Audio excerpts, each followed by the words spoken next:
All right, if you've watched video 11, you now know how to make a token which signifies that you're authorized to use the site. For example, posting a new meow requires that you're logged in, so your token in your header signifies that.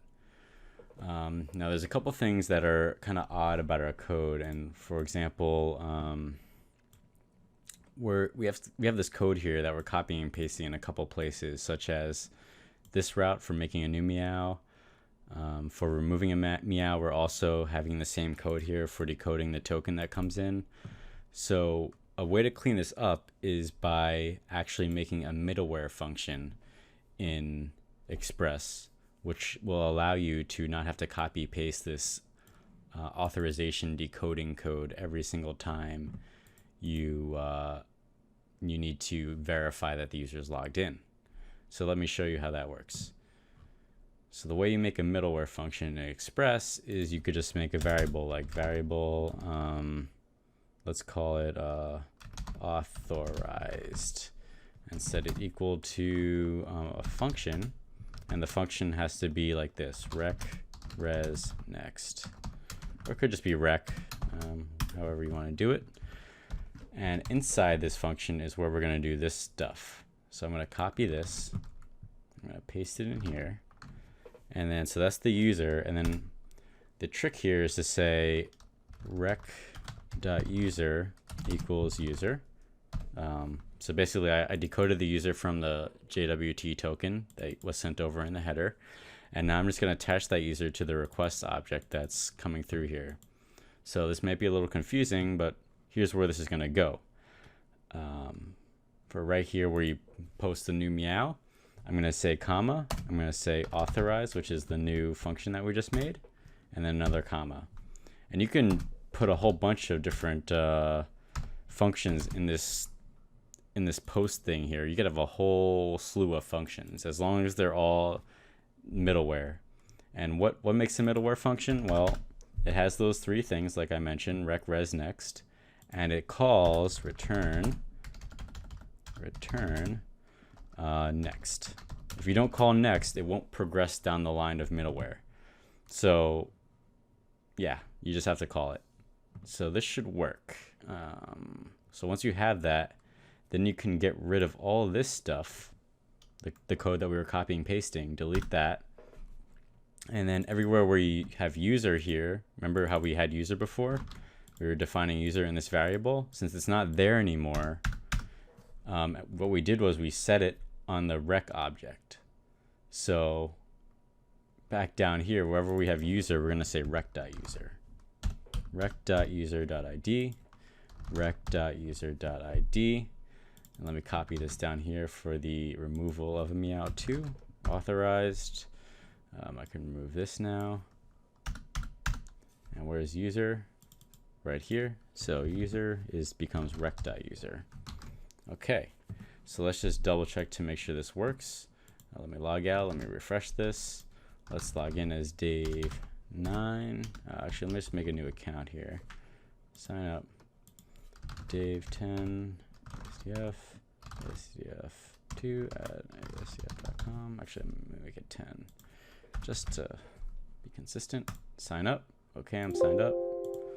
And now let's log in, Dave10, and then ASDF, sign in, okay.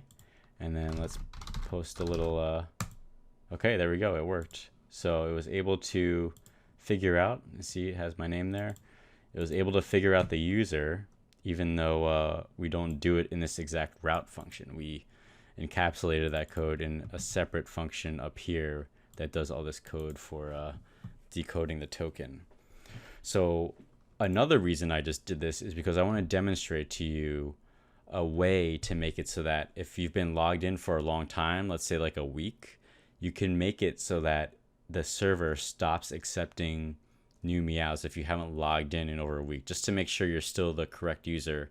Like let's say I go to my friend's house and I log into my account on my Mittens account on their computer, and I start posting meows, it's all good. But when I leave to go home, he's still going to be logged in into my account. So I want my server to automatically log me out after a long time of inactivity. A lot of services do this nowadays, so let me just show you how to do that. Let's go to the code of where we log in. Instead of just encoding into our token the user object as is, I want to add user.lastLogin. And I'm going to set this equal to, not double quotes, I'm just putting that for now, but I want to set it equal to the current time. And the way I do this is pretty much anytime I work with dates or time in JavaScript nowadays, I use this library called Moment. It's called Moment.js. Really good library. You'll probably use it in like all your projects. So on the server, you could just do npm install moment. So let's do that right now. Cancel that. Npm install moment -- save. Okay, let's give that a second. Very small library, so it's installed now. Start up the server.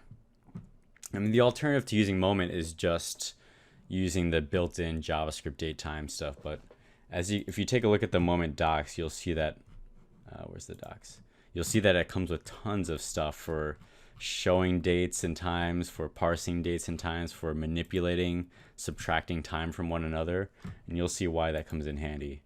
So once I installed it, now I can require it up here. I just do var moment equals require moment, like so. Save that, and now down in the sign-in area, I'm going to say user.lastLogin equals moment, and I want to get the current time. I think it's .now. Let me just make sure. Moment. Oh, I think moment is automatically now. So if I just say moment, that's the current time, and then I do format to make it's basically the same thing as toString. The reason why it's called format is because it's a custom function that can make your date time and display it however you want. So here's the basic format. Let me just show you some things here. Console.log. So last login, and then let's show you the user.lastLogin. Oops. Oops, I forgot the plus sign. Freaked out on me here. Okay. So let's go back to Mittens. Let's log out. Dave 10, sign in. Okay, see it says last login. It has year - month - day, t, hours, minutes, seconds, and then like the GMT offset or whatever. So I can format this to other stuff. I could just make it like year -mm. So just year and month. Let me save this and see how this looks. So there we go, 2016-06. So, but what I'm going to do is just keep it the default because I'm going to show you why that's important. The reason I keep it the default is because once we come back up here and we have to decode it, since it's in the default format, it's really easy to parse back in and then make sure it's been less than a week since they last signed in. So let's take another look down here. So user.lastLogin equals moment.format, and then keep doing what we're doing where we parse the user and create a token. So let's copy this console.log and let's go back up here to our new middleware function and let's take a look at this. So last login. Okay, let's try this. Sign in, last login, good. And let's try posting a new one. Submit, last login. Okay, so as you can see here, it successfully read the last login from the user that was encoded. So if I keep posting new ones here, like so, submit. Uh-oh, it kind of froze up on me. It looks like it froze. Let me just reset that and make sure it's still working. Submit. Okay, there we go. Last login. As you can see, this whole time, this last login is the same every single time because it was encoded with the user object. So that's really cool because now that we have that data, say we have a rule that's like, let's see here. Like when we post a new meow, we could have a rule that's like, let's say if they haven't logged in over 7 days, then send back an error. Send back an error. And on the front end, if you get an error back, you can make it automatically log the person out. I'm not going to show you that today, but that's really easy to do. All you have to do is like delete the cookie that contains the token, or you can clear the root scope variable that contains the user just to force the log out. But here's how you do it. So let's take the current time. Let's say var current time equals moment. And let's say var last login equals user dot last login. However, there's one problem with this. You can't compare a moment object to a JavaScript string. This is essentially a string, the last login right now. All we did was decode it into a string. So what we have to do is say moment and then have that be passed in. If you take a look at the if the documentation for moment, you could see under parsing. So you can do moment and then put in a string such as year, month, day, and it'll parse it into a moment object that you can then play with. And here's all the different types of inputs you can do. And one of the types of inputs is the basic formatting that we outputted as down below. Because we did that default, now we can just parse it right back in again, and now we can start to play with the dates. So we could say something like if current time dot diff last login comma days. So get me the number of days between now and the last login. If that's greater than 7, then send back that error. So let me copy this error code here, res.status 400, and then if that's not the case, then it'll just keep doing what it's doing. It'll just do whatever. But that's how you do it. Let me just show you the documentation for diff. Manipulate, I want to say, no, not manipulate, parse. I can just do diff. I know it's called diff somewhere. Diff different compare, or maybe it's query actually. Is it under here? Is before. Okay, sorry, it's is before. No, I don't think that's it. Is after, is between. How do I subtract?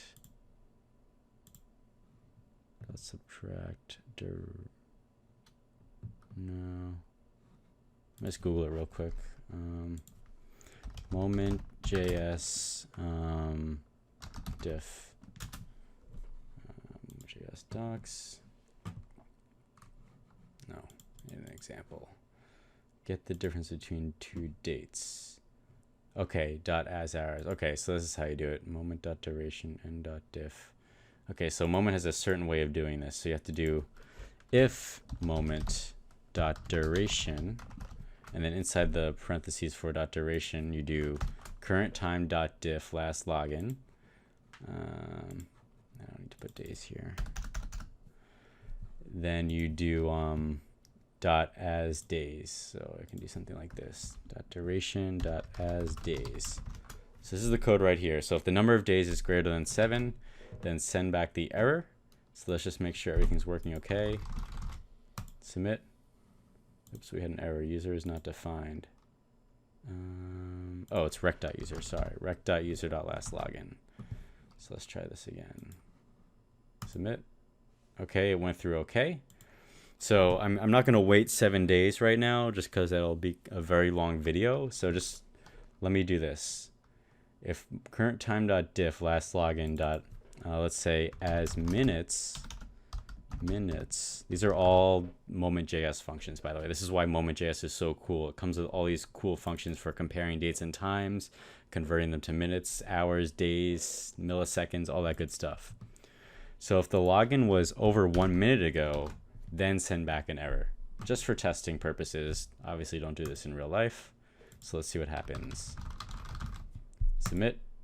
Oof, we had an error. Error is not defined. Oops, we don't have an error here. Let's make our own error called too long ago login. Let's save that. Let's try it one more time. Submit.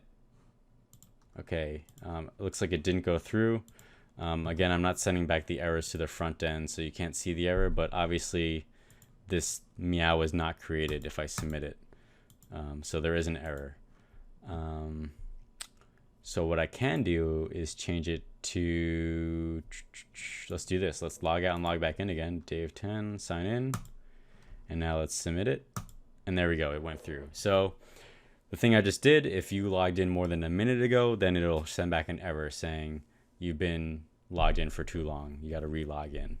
So this code you can write around this. If you get back that error, you can make it log you out on the front end, have a little message saying, hey, you haven't logged in a while, or not have a message. In fact, the best UI probably, or best UX practice is to just send the user back to the login form automatically.